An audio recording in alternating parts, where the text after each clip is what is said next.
if they just forgot about the Brood themselves and they were like, wait, we could get Brood, and they just immediately went for it. But this is the kind of game, just like, I can't remember if it was Winter or Matt who said it, but this is the game where Brood can just completely take over the game. If they do not shut down iceiceice here, this could end up being a very one-sided game, which would, of course, be a big shame. The last game was pretty close and very exciting. Generally, Brood has a tendency to sometimes just run over games and other games be fairly weak. I feel like it's pretty rare you see a Broodmother be like, okay. You know what I mean? It's going to be interesting to see here. Now, that said, if MVP get off to a good laning stage and they get a farmed Naga, I don't see VG having very good counters to the split push of the Naga either. They have the Storm that can pick her off, but if you just keep sending farmed illusions out, they don't have the best illusion clearing heroes. So that's the win condition for MVP. They have to go super late. Let's see if they can do it. For me, I'm questioning if it is going to be possible on this bot lane. These 2 sentry wards, which have been brought down by the Dazzle, are going to be needed to keep Broodmother out, but it's iceiceice's Broodmother. He's got so much experience with his hero, and he sees things coming from a mile away, putting the webs over the jungle, and his micro is fantastic on the Spiderlings. He'll always see when an MVP player will rotate down. I'm very skeptical to see if Naga is capable of finding that farm. And then, what farm does she go? Like, is this one of these games where you say, I need to have a Radiant split push? Is that what you have to look for from this core Naga? Yeah, the question is how many build-up items he goes. These days, when you play core Naga, you very, very rarely see core Naga played without Radiance. It is possible to do a combat build with Manta Diffusal, but I would not advise it in this game. Yeah. Most of the time we see Bottle, Aquila, or one of those two, and then into, I think a new trend has been getting Arcane Boots, because you can disassemble it later into Octarine Core. So maybe that build-up for KP here could be a thing. Take more aggression, but QO actually locked in here. He doesn't have a blink to get out of this one. And now, running around the corners, the first blood, it goes the way of Super. The paralyzing cast gave MVP more confidence to go on Super, because it bounced straight back up to the Lina and not to the creep wave. And that is not the start MVP needed. You have just given levels to a Lina mid. Yeah, she's level 2.5 against the level 1.5 of QO, so a full level advantage. Of course, there are... Actually, no, there are not more creeps for QO to claim here. So this is a full level advantage, more or less, for Super. Not the start they needed. No, they needed to have a nice, comfortable laning phase. Lina being low on farm. Even iceiceice, he's not level 2. But slowly and surely he's going to find these levels. A big creep wave went down for KP underneath the tower. He's doing a good job of finding a lot of the last hits down there too. Meanwhile on top lane, we have to keep in mind this Clockwork, a really great initiator, a great rotation hero. And if you're looking for someone that can gank up the Brood, he'll be one of them. A hook shot in with Dust. QO again, he'll blink himself away, but that Fissure, the Earthshaker, always there at the right time to cause issues for this Queen of Pain. March, don't get too close on that. But at least he knows the Earthshake is not going to harass him out. In fact, we're just watching Fenrir decide to stack up inside the Dire jungle. They're getting prepared to also flash farm up the Lina. This is a very, you know, we're 2 minutes in, but it's a worrying situation for MVP because they don't have very good aggressive ganking supports. Dazzle and Witch Doctor together have pretty minimal kill potential, so I think the Lina mid for Super is going to feel very safe and very confident in playing aggressively, especially when Fenrir backs him up. That means we could be looking at a situation where VICI Gaming could be winning all 3 lanes simply because Hal will definitely win top against Clockwork. It's a very easy matchup for the Storm Spirit. The mid lane is going splendidly for them. In the bottom lane, currently the Naga is of course out farming the Brood right here in the start, but iceiceice is finding levels. That's what it's all about in the beginning for Brood. Find your level 5, that's when your lane really starts snowballing for you. And the good news for Naga is, of course, she has 8 armor. That is very, very valuable against this hero. Yeah, so iceiceice won't be just out to harass her down, but as you said, Ice is just waiting for his levels, moving up, and then we'll pick up something on the lines of having that Soul Ring. He's already got the recipe in his inventory. And once he's picked up that Soul Ring... Wow, are they going again? Elbow salve up. Nugs was in the neighborhood, but... Super... You can't keep letting this happen. Because you're sitting at a point right now as a Lina where the level 6 is rapidly approaching. So you drop down low like this and you're Laguda to death. The status quo will not remain this way. Just look at how far up he's playing. He's playing 1-on-2. Now the Shaker rotates in, but until then, Super shots, guys like a ray. QO barely blinking away in time. A little bit of harassment on Super. And that cast can keep bouncing all at once. Super's still got bottle charges, and with the slave QO down to 17 life. If he hadn't missed that uphill attack, he didn't miss, right? No, I'm fairly certain they connected. His attack connected? Yeah. Okay. Because else that, if that was a miss, it would have been a kill for sure. It's like 15 health on the Queen of Pain once again. So she's forced back to base. This is a very difficult laning stage for QO, a player who we've seen generally in MVP's games do very, very well in lane. Last game with the Slark, he played up evenly against Alina. We saw him against VP yesterday, I think it was, with the incredible TA performance. Was that the VP series? No, that was against Empire 2 days ago, I think, where his Templar Assassin was incredible. But he is really far behind, and this is a different game situation than what he's used to. It really is. And the hope still rests with the Naga Siren.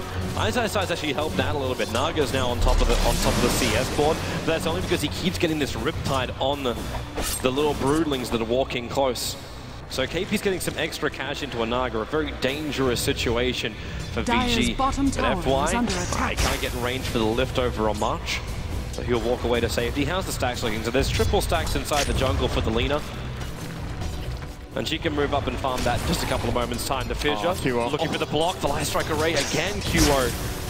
Wow. He's living life on the edge. A quarter of a second every time from dying.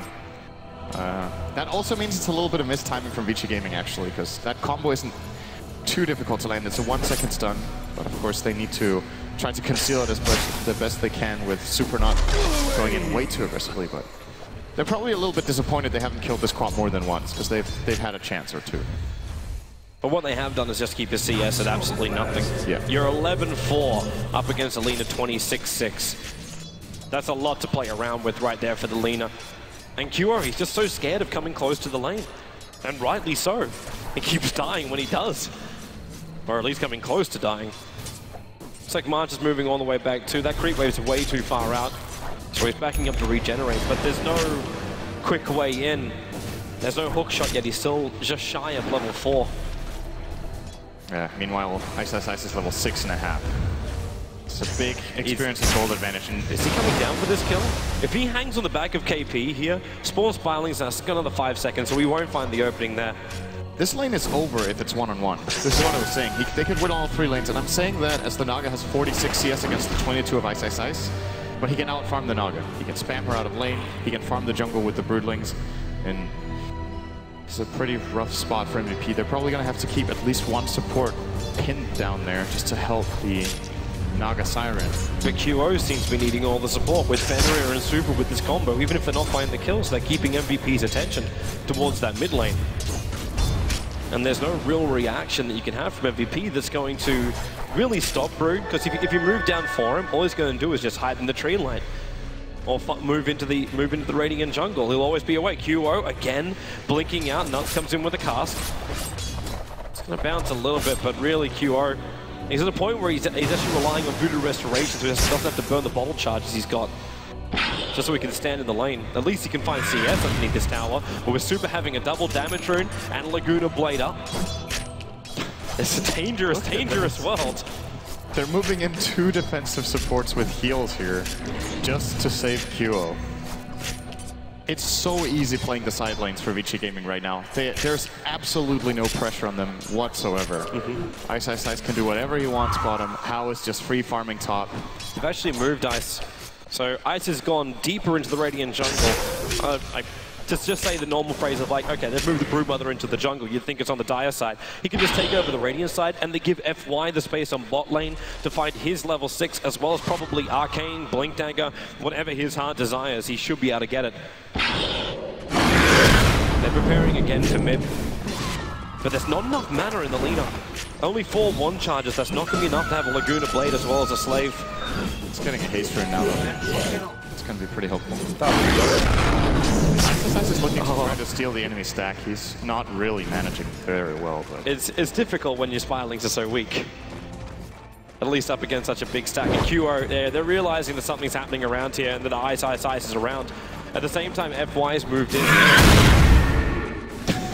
Dire's bottom tower is under attack. Centaurs don't like it when multiple units are around. He's actually using his insatiable hunger to do this. The Clockwork Rocket's helping to scout out what's happening. He actually got the last hit with the rocket, too. iceiceice didn't really get much out of that. Blind Maledict, level 1. Not really sure what that was about. Dire's bottom tower is Maybe he under thought attack. Broodmother was walking towards him. Oh, fair enough, but it deals like 0 damage when... iceiceice going to get this kill. Spawn Spiderlings. Witch Doctor was just being chipped down. They throw down a sentry ward so at least they can see the Spirelings. And iceiceice caught in the cliff for the moment. Now he walks out, and FY still here. And MVP, to protect the stack, they bring 4 heroes into the lane. Now Fenrir's got the space on bot lane. FY, what did he actually steal? He stole Riptide, level 4. This just feels like one of those slow, like, steamrollers coming at MVP. You know they're going to get flattened. They have to play aggressively with the Clockwork.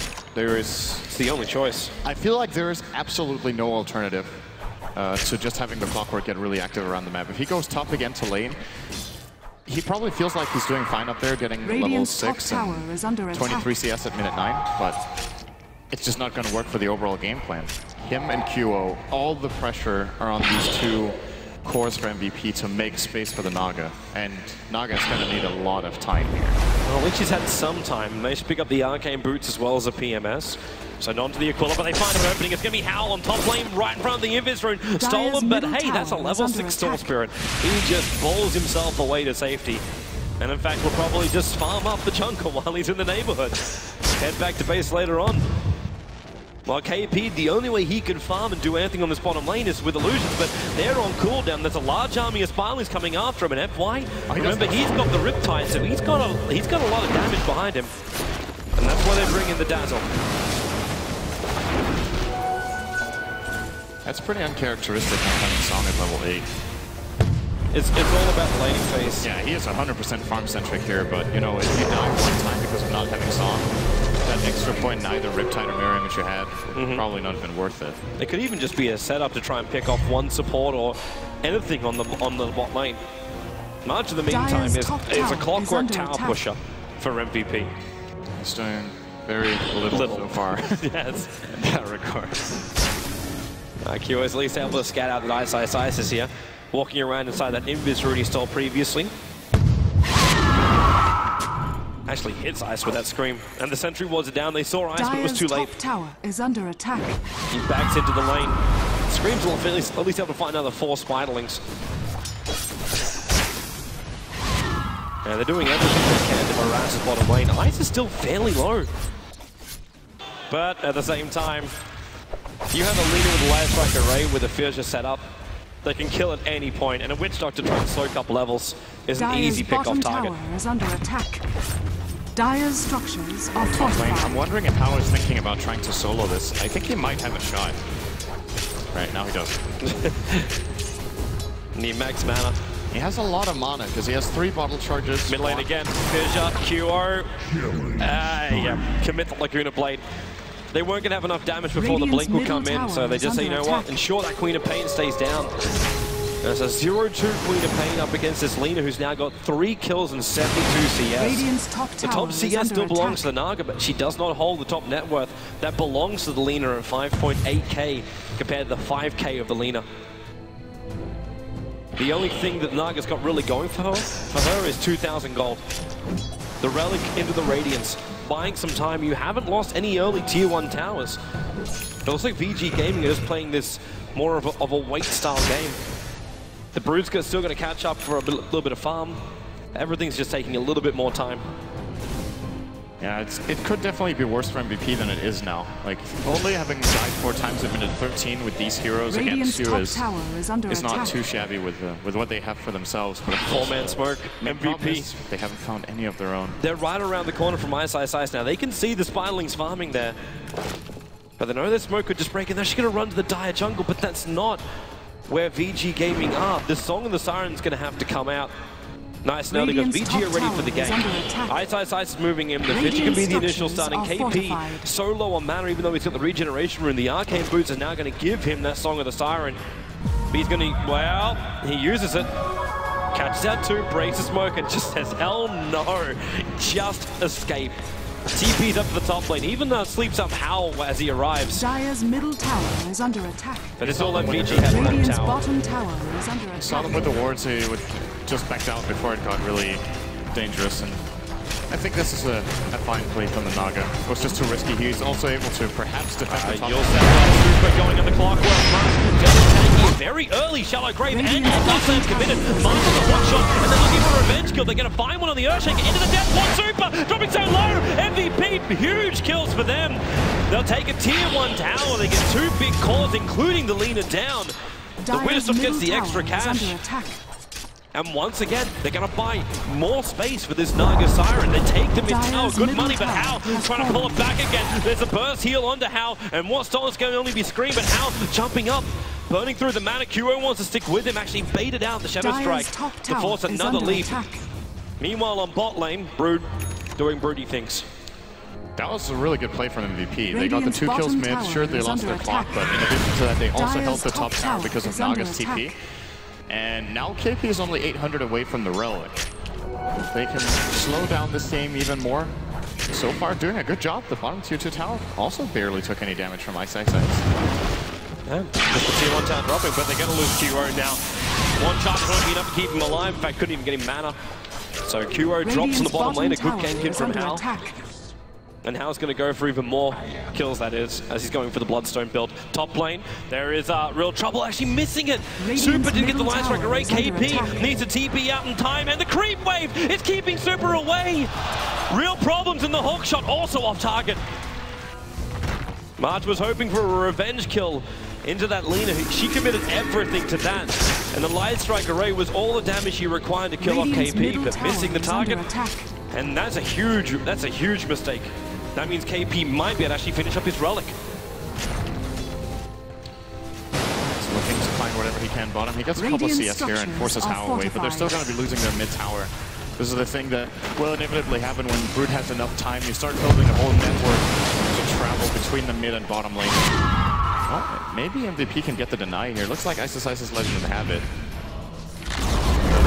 Radiant's middle tower. Well, that's 2 tier 1 towers down. That top one's also not too healthy, only 175 points of life. And VICI Gaming can now start to really control up the Radiant jungle. With the removal of those tier 1 towers, MVP don't have the front TP positions. So there's probably going to be even more of an expense when it comes to wards to keep tabs on where VICI Gaming are moving. For moments like, well, I'm not saying moments like this when Howl jumps in, they're only the illusions which are down there. But moments when KP does this, he moves in close, farm up one of the Saturn camps right underneath the Dire Observer Ward. This is where VICI Gaming can move over and just ensure the Naga Siren doesn't find that 3800 that he's searching for. And it is actually a fairly easy kill. KP has 900 health. He's got high armor, but Storm Spirit has a lot of magical damage. And if they rotate in, for example, the Rubik plus just a spawn Spiderlings, he is dead, and it looks like he might actually be on the receiving end here if he's not careful. He's up so far. He's reading it well, though. Moving away. Get a decent amount of farm here. Riptide's up for a little bit, then backs up the Arcane Boots again, keeping the mana up. As iceiceice preparing for the late game, it's a Hand of Midas build for him early on, 17 minutes in. Hand of Midas and Medallion. This is a little weird. Almost feels like Midas, you could have bought it earlier. He's setting them out together. It looks like they're trying to prepare for an earlier Roshan instead. They give Howl and Aegis the Immortal once to get that Bloodstone to get really aggressive into MVP. Just hump that Naga Siren before she can get tanky items. The tier 1 tower's still going to go the way here of MVP. And with that now, KP can farm up this top lane, Scream to help, and that's going to be the Relic money. So 17 minutes and 30 seconds in. Putting a lot of attention towards KP with his farm, but that's still because we've basically flagged it. Naga Siren is the hope for MVP, while VICI Gaming is going to inflict more and more damage. And they need to do it before the full Radiance, as well as a couple of tanky items that arrive for the Naga. And they're doing a great job. The tier 2 tower's about to drop. Mass Spiderlings get to come in. Structures are fortified. And there's nothing MVP can really do about this. Like, you Clockwork Rocket to keep out, but 4 points Rocket is nice, and it's going to stall up VICI's push, but it does not stop it. Storm Spirit will take the last hit. And TP's back up to the top, where his full Bloodstone is now waiting for him. 18 minutes in for Howl. Really good farm for him. The game is just coming along nicely for VICI. But they are not managing to find KP. It's really impressive they won this game once in 18.5 minutes. So MVP are doing a good job trying to advance the plan of their own as well. The problem is, even with the Radiance, he's still going to need a lot more time. It's the first step on the way, and the one that actually, or not actually, absolutely has to happen for them to have a chance. And when they build up that chance, he needs to keep maximizing his farm, but he's going to start putting some more pressure on the map. Now what's going to be scary is that Hao will probably build an Orchid next. He just bought an item. What's that? It's a robe. So I think that's pretty much telling that it will be an Orchid. And that will allow him to pick off the Quap and/or the Naga. Which basically means that you need to see that Mana Star coming out almost instantly from the Naga after that Radiance is completed. Top tower is under attack. With the Relic already up, like KP sitting at a point where he's got 1,000 gold. This should be a 20-minute Radiance for the Naga. While VICI Gaming, this is what we're talking about with the Medallion, is all about moving in to take out Roshan. Give Hao immortality. Kill MVP whenever they can find them. Decent split push being done top by KP. He got the tier 2 down to half. There's the Radiance, just shy of 20 minutes. It's a pretty good timing when you're under this much pressure from Broodmother, to be honest. Yeah. And now as you see the pressure being pushed back, iceiceice! The Sonic Wave with the Clockwork Rocket! They actually just killed him off. QO was waiting in the tree lines. He breached out, screamed Sonic Wave, and he timed it perfectly with a level 4 rocket from March. And a March needed kill for March. He's going ahead of Minus Build. He wants to have momentum, not to mention putting Broodmother in the grave. And they might actually find another opening. Top River is going to be nuts. This is going to be super to do the work this time. Able to find that pick off, and another early timing on an item. It's going to be the Aghanim Scepter in 350 gold for Lina. Yeah, there's going to be another axe coming out, which is QO. He's going to have it at minute 21, which is around the same time as Lina, but Lina is a full Yules ahead. That's just the mid lane. That's the way that it went this time. QO got absolutely countered in that lane by both Lina and Shaker, so he's probably around 2,500 gold behind the Lina, I would imagine. About that, 2,300, so... Fabby being jumped on the top lane. FY steals the heal, turns around, but Marshall hookshot in, being telekinesis grabbed by FY. The cogs burning off Hao, and QO looking for a good fight here. Hao will refuse to give him one until that rocket's going to connect. QO still no ultimate on him. The Sonic Wave might do, the Scream might do a little bit of damage here to FY if he can get close enough, including Shadow Strike. The telekinesis coming off cooldown. He's still got that burst heal. The rest of MVP not wanting to get involved. I think he would like to keep the Shadow Wave as long as possible. They can actually heal bomb with the Spiderlings right now. It's a really, really powerful play that comes out of nowhere. Like you find the Naga in the jungle, you find someone with the Spiderlings, and you just deal 500, 600 physical damage with that. He's already there and just putting so much pressure on QO. How often do you see a Rubik support zoning away a Quap? Not very often, but when it's FY and he does it again, he might even get the kill! He still Scream! FY! Unbelievable!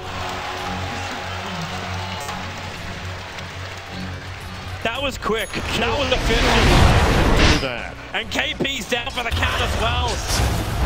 The coverage of Spiderlings here from VICI Gaming. Difficult to keep up, but they can just keep the momentum going. Maybe you might show the grave now, but you'll want it later. There's no way to TP out. This one being dragged back in the leader. Super with a double kill. The Aghanim Scepter fully done, and March. Well, the Invisor is the only thing that's saving him from this rampaging VG.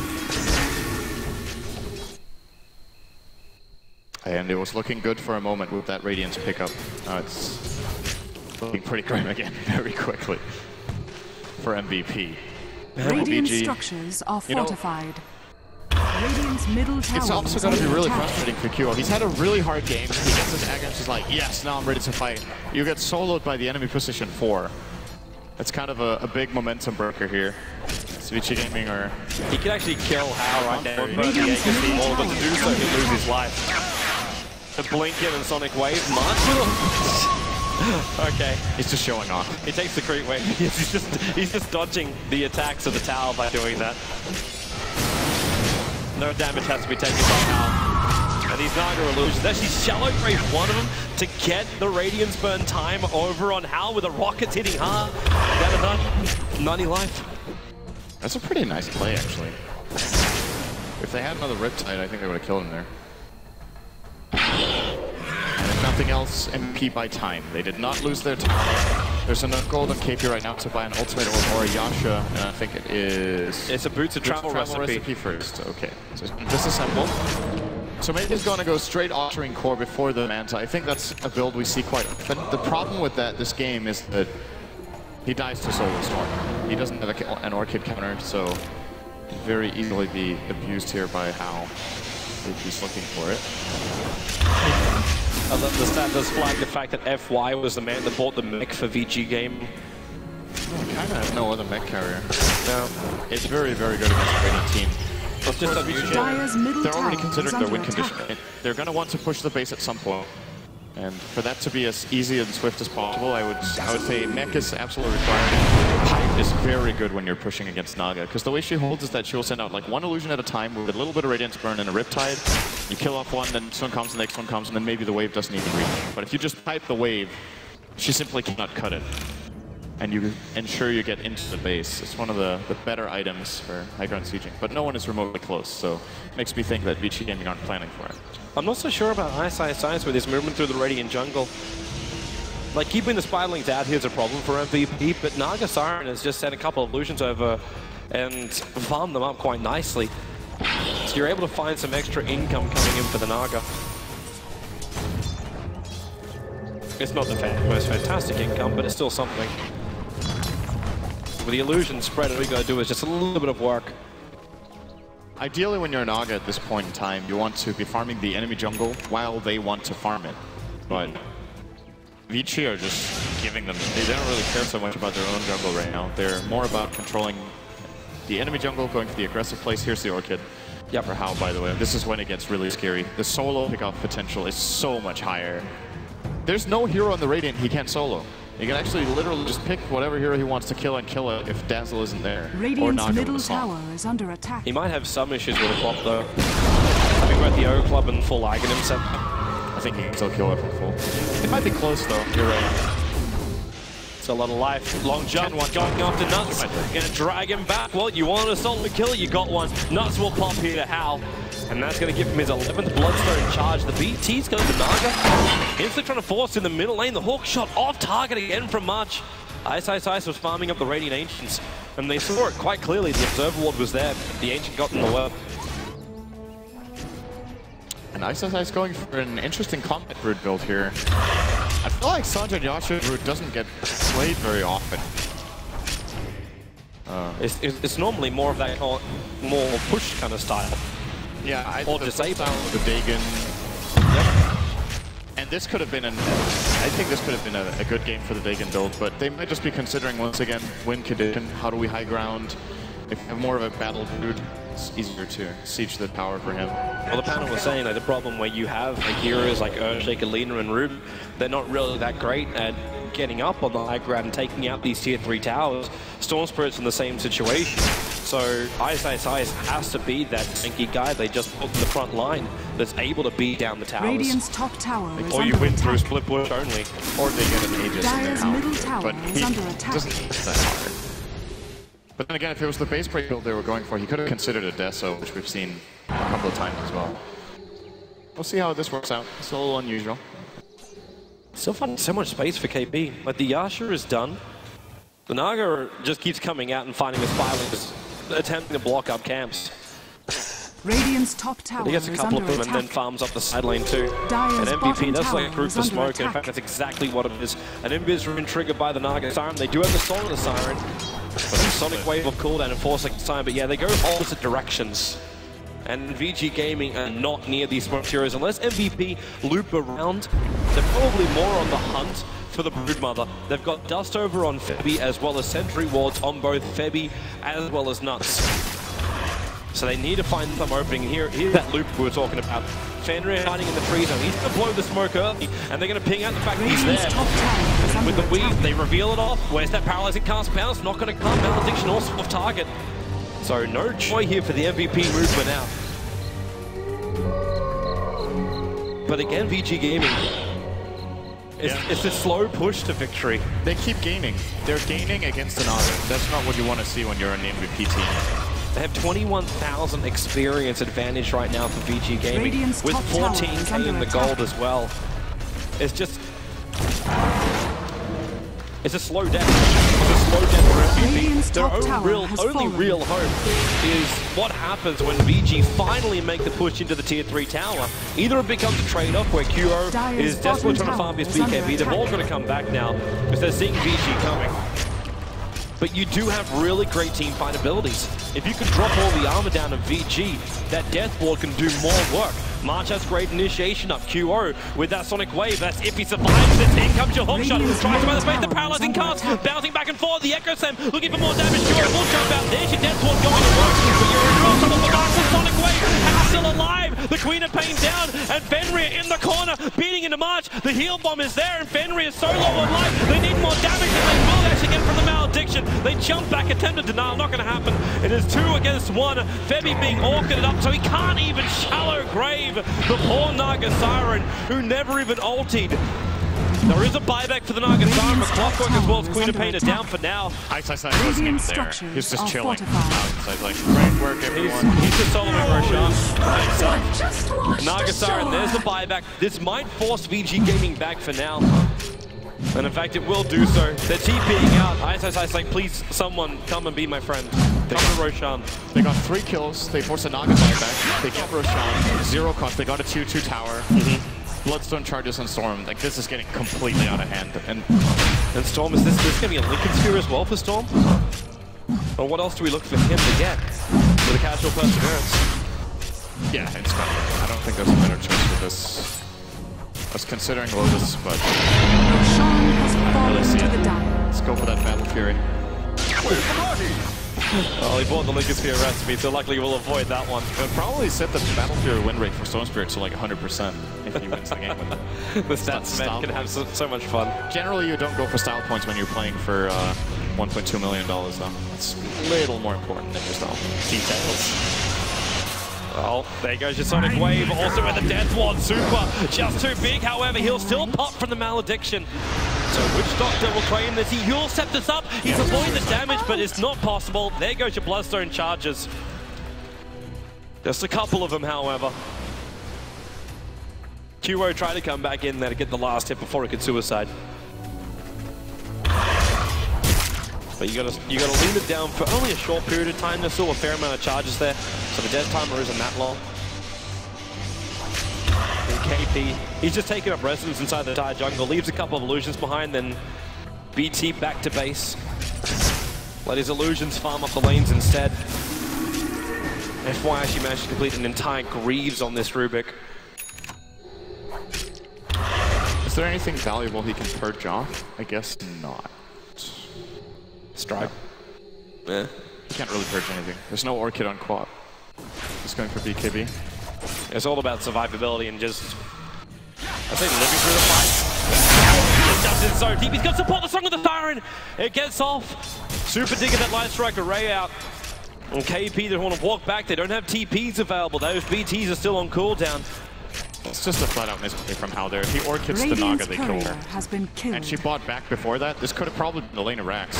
As well, Radiant will lose their courier. Hook shot down. They find an opening. It's actually going to be FY jumping in with a scream. As they hook shot, it wasn't even the Clockwork. Hal bowls over the Naga Siren, and he'll go in deeper. Orchids and Febby. The paralyzing cast is going to actually trigger the Lincolns. No way to bounce. And hook shot out. Now it's a real one. It's March, but FY, he's still got the Queen of Pain blink. March isolated outside the base. Laguna down, and Hal dragging Febby back. It's a double kill for Super, and this will be the opening they wanted to push up, take the tier 3 tower. And it's going to be a split push as well as Broodmother. iceiceice want to prove he can be just as Nagary as Naga, as he will pick up his own Radiance and just split push down tier 3, top and bottom. Radiant's bottom barracks are under attack.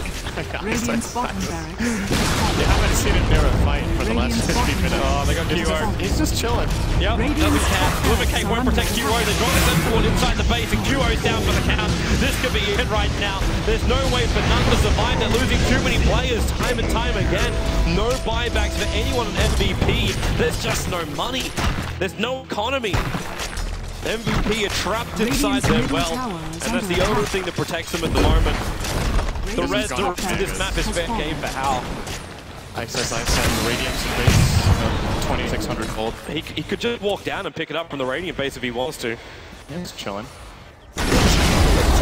Radiant's middle tower has fallen. Hal jumps in again. Orchid's over on March, going to drag him back. They can protect him with a shallow grave here from Febby, but they need more damage to kill him. Hal, even then, he's got the Aegis Immortal Knife up in the air, going from the siren. Can they kill her off in time? Keep real trouble like I said. There it is. GG, well played. VG Gaming will advance an MVP. The crowd favorite will be eliminated heavily by VG. It was just a solid performance by VG Gaming throughout both the games of the series, and a real rough draft as well for MVP. I think MVP had to play it completely out of their minds to win the game. In my opinion, they got outdrafted very clearly in this game. The Brood pick caught them off guard. They didn't have any solution. iceiceice created all the space in the world for their cores to shine. The Storm and Lina both getting bloodstones and just finding kills everywhere. And wow, that was very methodical from